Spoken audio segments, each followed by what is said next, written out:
Hello, folks. It's another Wednesday, which means it's time for another weekend reading. What do we got this week? Well, let's first look at what we got last week. Jumping ahead of myself. I'm going to try to make this one a little quicker. Well, if you remember, we had Guardians of the Galaxy Volume 3 were superheroes, which was a decent read. We had The Amazing Spider-Man, Volume 15, What Cost Victory, also a decent read. And we had Bleed Volume 4, or Die Volume 4, Bleed, Jesus Christ, which was also a good read. I'm not going to lie, this past weekend's reading in total was a little disappointing. But that's probably my fault because I think I was putting more on it than I should have. I think fucking Guardians of the Galaxy is coming to a close again. Another series that is getting ended just so it can be rebooted again, as I've discussed before. And The Amazing Spider-Man, well, is still ongoing, of course, but it was conclusion to a major storyline that's been running throughout several issues of it, and it was a kind of uneven conclusion. It didn't feel totally complete. It felt half done, but there's a reason for that, which I'll get to not in this video, but in a later video. It'll make sense why. But I think my favorite of the week was Die Volume 4, Bleed. Even though the ending of that was also not good. It's the end of the series, so I think that's partly why. I really enjoyed this series overall. And the ending of it, like a lot of endings of series I've liked recently, I didn't feel landed quite that well. But what are you going to do? I mean, it was a decent ending. It's, Kieran Gillen is a fantastic writer. It comes up with really original, imaginative ideas. The art by, what's the name of the full name? Stephanie Hans is just, it's really great art, really fantastic art, really unique art. There's not a lot of artists who look like this, because it almost looks like a weird, every picture almost looks like a kind of like a weird painting. I'm sure there's a style of this kind of art, but I don't know art that well to describe what it is. But it's really great, and it's a series about games, basically, about games and storytelling, or storytelling through games, if you will. It's about like role-playing games, but not like the video game type games. I mean, like Dungeons and Dragons, the games with dice, or Die. Get it? That's what Die is referring to. And the creation of world by people who are storytellers, who maybe not and didn't intend to be part of games like that, but they created very expansive worlds with their stories that lended to this. It's basically about a group of it's almost like about a group of teenagers who get sucked into a crazy, fantastical situation and then come back from it and then have to go back to it when they're older. And it's about the personalities of these people and how, maybe they are one thing in the real world, but then when they come to this place, this other world where they get to basically live as fantasy characters, they become different people, but maybe that's more of their actual selves. That maybe you get to be more of yourself in fantasy than you do in the real world. So maybe fantasy shouldn't be dismissed so much, I guess, is the point I was trying to make. I just got that right now. I literally just got that as I was saying it, and I can't believe I didn't think of it before. I mean, one of the characters is a boy who becomes a girl when he's in the fantasy world, and they explore that. They get into, like, gender issues and shit like that. But, it's definitely interesting. The ending was a little off-kilter, but like I said, it's hard to land endings on big books like this, but he did his best. So that was last week. And what is this weekend? Well, we have The Mighty Valkyries.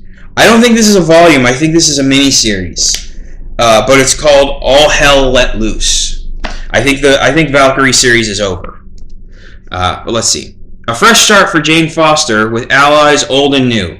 Jane believed she was the only Valkyrie left, but the fight with the King in Black proved her wrong. Now the reunited Valkyries must redefine their roles in a changing world, but Asgard's not going to make it easy. When Loki comes to Jane with rumors of a beast stalking the souls of Midgard, she leaps into action. But she's not the only one. She's not the only one after the strange wolf's hide, and soon Jane will fall into the sights of Kraven the Hunter. Meanwhile, her fellow Valkyrie long ago made a promise to a woman she loved, but now it's time to follow through. On the planet of Perdita lies imprisoned an ancient power. Can this Valkyrie free it and herself? Featuring the fury of Karnilla, Queen of Hell. Collecting the Mighty Valkyries 1 through 5. Yeah, that seems like a mini-series by Jason Aaron and Torun Grunbeck, Mattia de Ilus, Erica de Ursa, and Marcio Meniz. That Torun Grunbeck, holy shit, that is a fucking Northern European name if I've ever heard one. Fuck. But yeah, I think this might just be a mini-series. Or maybe it's the beginning of a whole new series. I don't know. We'll see.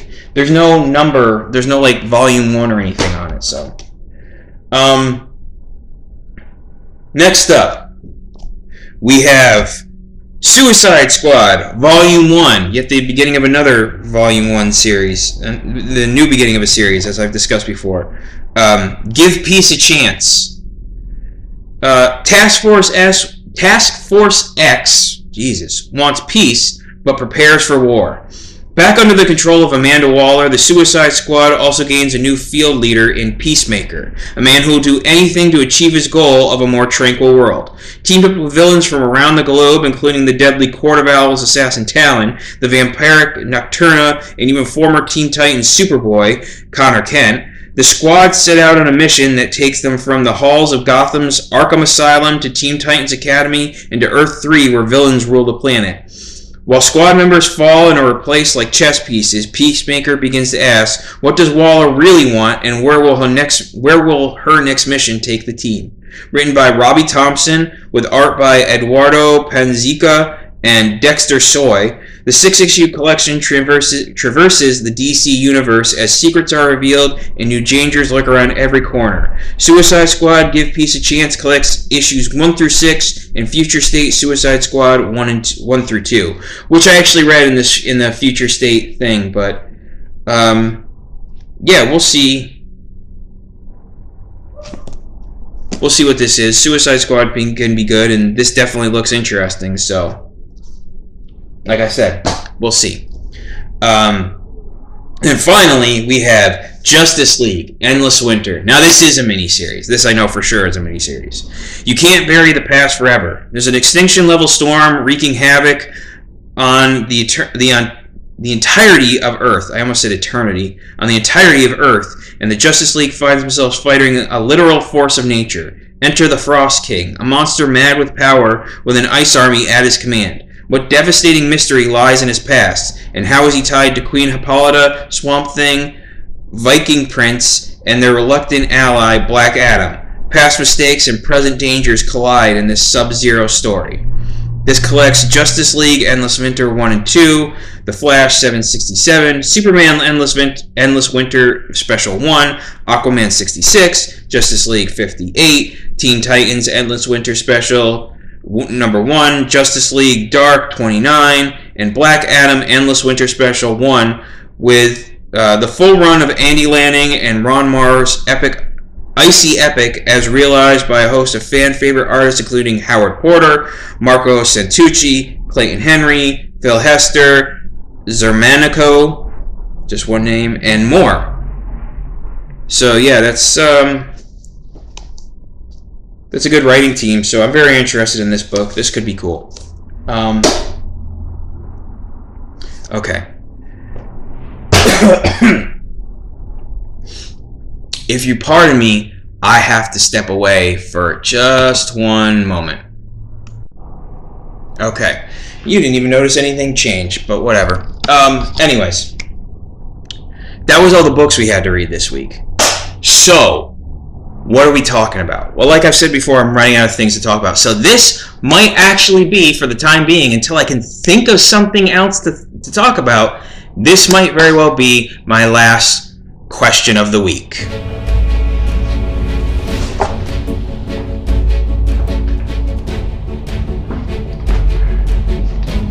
My mouth is dry. Okay. So what's the question?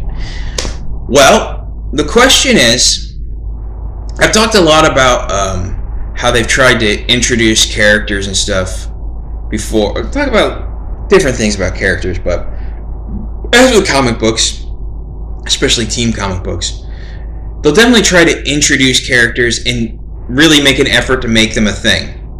Maybe they'll introduce a new character in a team book, like the X-Men does that a lot, or the Avengers have done it sometimes.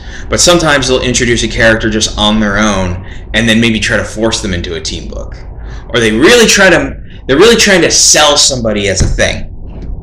Now, some characters will have like a good starting moment, but just kind of peter out. Some characters they'll really try to sell right away and never go anywhere. Some characters just kind of pop up every now and then. But I guess my question is, what in your opinion is the character who was the most hyped up or got the most push to really become something and just totally went nowhere? Just never took off, no matter how hard they tried. There's a few examples. Like some people might throw out ones like Squirrel Girl, but Squirrel Girl became relatively popular, and she still shows up every now and then, so I don't think she counts. There's a few X-Men characters who come to mind. There are some who get introduced. Now, I'm not saying just because they were introduced. I'm talking about ones who were really pushed in some major way. Like, there's an X-Men character named Maggot, who actually got on the cover of the first X-Men comic book he was introduced in because he was kind of cool looking. And then as time went on, he just became lamer and lamer. Like, his powers were lame, he was just lame, he just never went anywhere. So there was definitely a push for him. There was an Avengers character named Triathlon, who definitely got pushed big when he was introduced. And his power set was kind of lame, and he ended up being kind of lame. But he was around for a while. He was a major part of a major Avengers storyline. But then, after a while, he just kind of went nowhere, and nobody ever brought him back again. So, I think he qualifies too. But neither of these guys were pushed as the character I'm thinking of, who's my choice for this. And that character is the Sentry. Now, if you're not familiar, I know I'm just picking on Marvel characters, but these are the ones that just came to mind. But the Sentry is, he is a blatant Superman ripoff. Just a blatant Superman ripoff. Who was created as sort of like a joke / hoax. Basically, he was created as, he was supposed to be a Superman-esque character that was supposedly created in the 40s for Marvel Comics, for Timely Comics, back when they were still called Timely. But he was shelved because DC Comics, or National Comics as they were known at the time, could be rather litigious with people ripping off their ideas, and Marvel didn't want to get sued for blatantly ripping off Superman like many other people did. So that was the story. It turns out it wasn't true. It was just a joke. It was just a hoax created by then editor-in-chief of Marvel Comics, Joe Quesada. But this character then kind of got sort of rolled in to the actual comic books, and eventually even became a member of the Avengers, and then later a member of the Dark Avengers back when Norman Osborn was doing his thing. But he never hit it big. He never took off.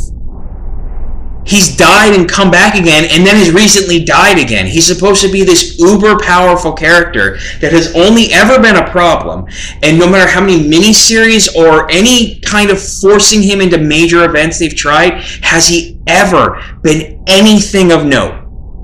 Basically, they just kind of ended up rewriting his whole origin that he was just some junkie who ended up taking a drug that made him basically Superman.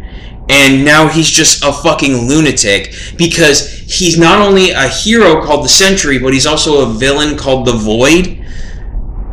And at one point they merged the two characters, but then that never went anywhere. That storyline just never took off. An abandoned plot. But But yeah, recently they just killed him off. He was killed off during the King in Black storyline. So he was just one of these nebulous characters who could be so powerful that he could beat anybody, but then he could be killed under certain situations. But it's comic books; anybody can be killed. Superman was killed. But yeah, my answer to that would be Sentry. Sentry was the biggest character, in my opinion, was the character who was so built up to be something, and then just never took off because nobody fucking cared. Nobody wanted a Superman ripoff. Actually, Marvel has plenty of Superman ripoffs. We didn't need another one. DC has Superman. They're the only ones who have ever done Superman right. That's why they have Superman. So, yeah. Another quick one, but that's what I was trying to do. So, yeah. That's it. That's all I have. Like I said, I'm winding these questions down. Hell, I'm going to get to a point where there won't even be a little third act of this. It'll just be the two, and that's it. It might not even be 10-minute videos, which would be fine by me, because these things are a pain in the ass to edit. So, I'm not even doing that much editing, but yet it's still a pain in the ass, which shows how shitty my editing skills are. So, anyways, but whatever. That's it. I hope you enjoy your weekend, and I hope you enjoy your reading. Have a good one, folks.